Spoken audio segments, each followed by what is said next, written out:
바로 시작하겠습니다. 먼저 유벤투스와 낭트의 경기를 분석해 보도록 하겠습니다. 이탈리아 1부 9위의 유벤투스입니다. 유로파에 사력을 다해야 하는 상태입니다. 승점 삭감 징계로 인해 다음 시즌 챔스 진출을 하기 위해서는 유로파 리그 우승밖에 선택지가 없는 상황입니다. 이를 감안하면 플레이오프 상대로 낭트를 만난 것은 꽤 꿀대진이라고 할 수 있을 듯하죠. 중원에서의 빌드업보다는 측면 위주라는 점이 오히려 도움이 될 가능성이 있습니다. 낭트가 파울도 서슴지 않으면서 빌드업을 방해하는 스타일이기 때문에 오히려 측면으로 흘러 코스티치의 스피드를 활용하는 것이 좋은 플랜이 될 수 있을 것으로 보입니다. 물론 낭트가 중앙을 틀어막는 플랜 자체는 훌륭하게 수행 중이기 때문에 중앙 장악력이 떨어지면 다득점은 어려울 것으로 보는 것이 옳을 수도 있습니다. 수비적으로는 큰 문제는 없을 것으로 보입니다. 낭트의 전방 성과가 뚜렷한 상황은 아니고 미드필더진이 섬세함과 창조성은 부족하지만 수비적으로는 장점을 꽤 보여주는 유형이기 때문이죠. 3백으로 전환한 이후에 경기력도 나름대로 발전이 이루어진 모습이라 점유율을 상대에게 내주어도 기대 실점이 한 골 이상으로 솟구치는 모습은 드뭅니다. 실제로 지난 경기에서도 점유율은 낮았지만 기대 실점은 0.69로 잘 억제하는 모습이었습니다. 결정자는 밀리크, 조르지, 보누치, 포그바, 미레티, 파레데스 선수가 결정할 것으로 보입니다. 프랑스 1부 13위의 낭트입니다. 로리앙을 잡아내면서 최근 2승 1무로 좋은 흐름을 타고 있습니다. 나름대로 리그에서 잡아야 할 팀은 잡고 있는 모습인데 상위권 팀을 상대로는 매경기 고전하면서 승점을 잘 쌓고 있지 못하는 상태이죠. 지난 시즌에 비해 수비적인 약점은 상당히 개선된 모습입니다. 거칠게 나오면서 상대의 빌드업을 막아버리는 모습을 자주 보여주고 있는 상태인데 다만 온더볼에서 강한 자원들을 다수 보유하고 있는 강팀을 상대로는 크게 밀리는 모습을 보여주고 있고 리그에서도 7위 이상의 팀을 상대로는 승리를 거두지 못하고 있는 상황입니다. 유벤투스의 중원 약점을 공략하면서 오픈 플레이에서의 실점 억제는 기대해 볼 수 있지만 유벤투스가 측면을 활용해 압박을 무력화시킨다면 결과를 장담하기는 어려울 것입니다. 올 시즌 전방 자원들의 폼은 그다지 좋지 못한 상태입니다. 지난 시즌은 떨어지는 수비를 공력이 메웠다면 올 시즌은 그 반대라고 할 수 있을 것입니다. 올 시즌 리그 기준으로 기대 득점도 밑에서 4번째고 공격 효율도 마이너스인 상황입니다. 이 때문에 유럽 대항전에도 조별리그 무득점 비중은 50%에 달하는 상황이었습니다. 결정자는 시몬 메를린 선수가 결정할 것으로 보입니다. 낭트의 압박과 거친 플레이에 고전하겠지만 낭트가 위협적인 장면을 보여주기에는 무리라고 보는 편이 낫고 거친 플레이도 측면을 경유하는 방식으로 어느 정도는 극복이 될 것으로 보입니다. 유벤투스가 중원에서 밀리는 경우에도 3백의 안정감으로 실점 자체는 잘 억제하고 있는 중이고 유벤투스의 승리를 예상합니다.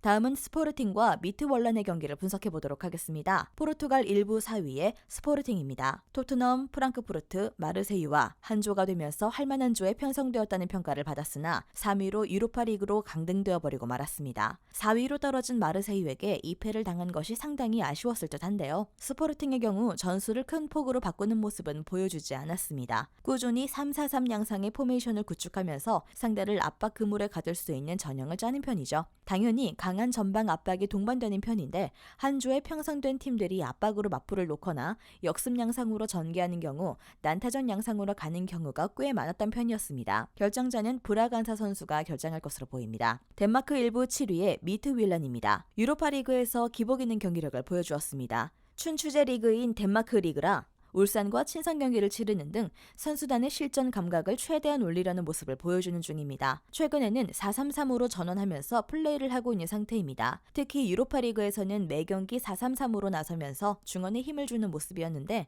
문제는 원정에서 이 전술을 가동한 경기에서는 모두 승리를 거두지 못했다는 점인데요. 라치오와 페예노르트를 상대로 승리를 거두지 못한 것은 참작의 여지가 있다고 해도 슈투름 그라츠에게도 0-1로 패하는 모습은 상당히 아쉬웠던 모습이었습니다. 결정자는 이삭센, 쇠렌센 선수가 결정할 것으로 보이고요. 최근 미트윌란이 4-3-3으로 전환하는 모습을 보여주었는데 역습 플랜으로 갔을 때 성과가 더 뚜렷한 미트윌란의 특성을 감안하면 4-3-3 전형이 미트윌란에게 맞는 옷인지는 의문으로 보는 편이 낫겠습니다.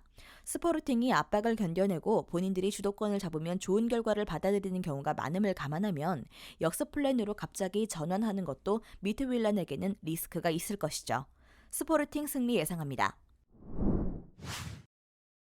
다음은 레버쿠젠과 AS 모나코의 경기를 분석해 보도록 하겠습니다. 독일 1부 8위의 레버쿠젠입니다. 챔스에서는 3위로 탈락했습니다. 시즌 초반 리그와 챔스에서 모두 고전하는 양상이 짙었고 알론소 감독으로 바뀐 이후에도 과도기를 거치느라 별다른 인상적인 모습을 보여주진 못했습니다. 그나마 이제는 알론소 감독이 팀을 안정시킨 상황이란 점이 호재인데요. 알론소 감독은 라인을 상대 진영 쪽으로 밀어버리는 공격적인 운영을 선호하는 타입입니다. 패배했던 도르트문트전과 아우크스부르크전에서도 점유율은 오히려 자신들이 잡는 모습을 보여주었습니다. 모나코가 생각보다 올 시즌에는 점유율에서 밀리는 경우가 잦다는 점을 감안한다면 레버쿠젠이 생각하는 플랜 자체는 성공적으로 통할 가능성은 충분할 것으로 보입니다. 결정자는 루네프 아랑기스 슈크 선수가 결정할 것으로 보입니다. 프랑스 1부 3위의 모나코입니다. PSG를 잡아내면서 상승세를 제대로 타고 있습니다. 공을 잡으면 2명에서 3명이 순식간에 볼을 잡은 선수를 에워싸면서 압박하는 시퀀스가 인상적이었고 측면을 공략하면서 상대 수비를 흔든 것도 꽤 인상적으로 볼 수 있었습니다. 앞서 언급한 것처럼 레버쿠젠이 측면에서 사고가 나는 경우가 많기 때문에 측면을 이용한 지난 경기에서의 플랜이 잘 통했던 것은 호재이죠. 하나 더 노려볼 수 있는 공격 플랜이 있다면 세트피스가 될 텐데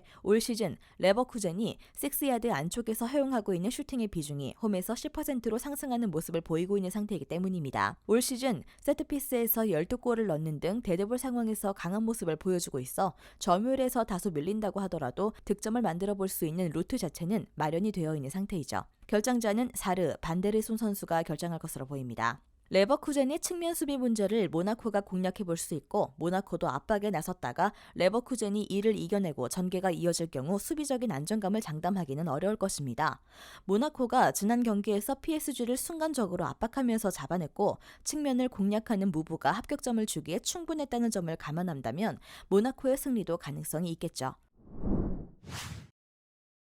마지막으로 세비야와 PSV의 경기를 분석해보도록 하겠습니다. 스페인 1부 12위의 세비야입니다. 올 시즌 상당히 좋지 못한 흐름을 타고 있었고 시즌 초반의 부진을 이겨내지 못하고 챔스에서도 무력한 모습을 보이고 말았습니다. 챔스에서 거둔 1승도 꼴찌로 탈락한 코펜하겐에게 겨우 따낸 것이었습니다. 코펜하겐이 아니었다면 조 4위를 차지해도 할 말은 없었을 것이었죠. 일단 산파올리 감독으로 감독을 교체하면서 리그에서는 강등권을 탈출하는 등 1차적인 목표는 달성하기는 했습니다. 산파올리는 빌드업 축구를 구사하는 감독으로 짧은 패스와 콤팩트한 라인을 구축하는 감독인데 다만 여전히 엔네시리를 비롯한 공격진들의 폼이 좋다고는 하기 어렵고 압박 라인이 구축된 상대를 만나는 경우 점유율은 높지만 전방으로 향하는 볼 줄기가 줄어드는 등 공격적인 부분에서는 여전히 기복이 심한 모습을 보여주긴 했습니다. 최근 홈에서는 3연승을 기록하긴 했지만 카디스, 엘체, 마요르카 등 본인들이 중원 전력에서 앞서는 상대들을 만났다는 점에 주목해볼 필요가 있을 듯합니다. 이 상대들이 전방에서 압박을 가하기보다는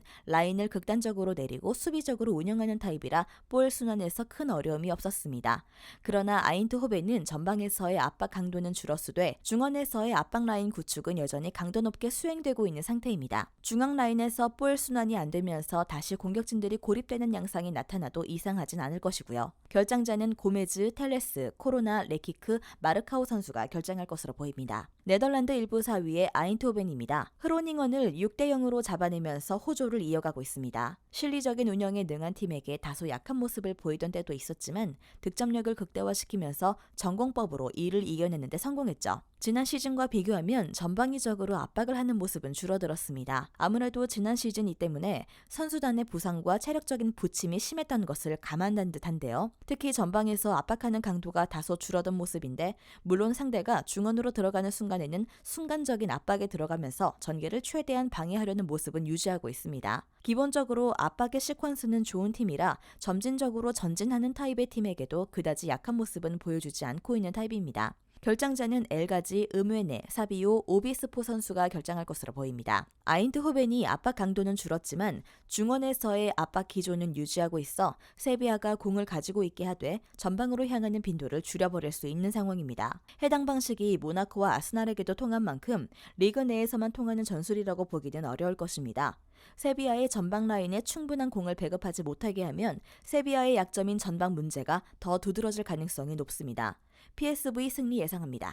영상에서 알려드리는 내용들은 모두 1차 분석 내용들이며 2차 분석과 최종 조합픽은 영상 하단 고정 댓글 링크로 문의 주시면 안내 도와드리도록 하겠습니다. 시청해주셔서 감사합니다. 아직도 혼자 분석하고 계신가요? 이슬TV 스포츠 정보방에서는 실시간 스포츠 커넥션을 통한 소통하는 관리 시스템으로 확실한 수익을 전해드리고 있습니다.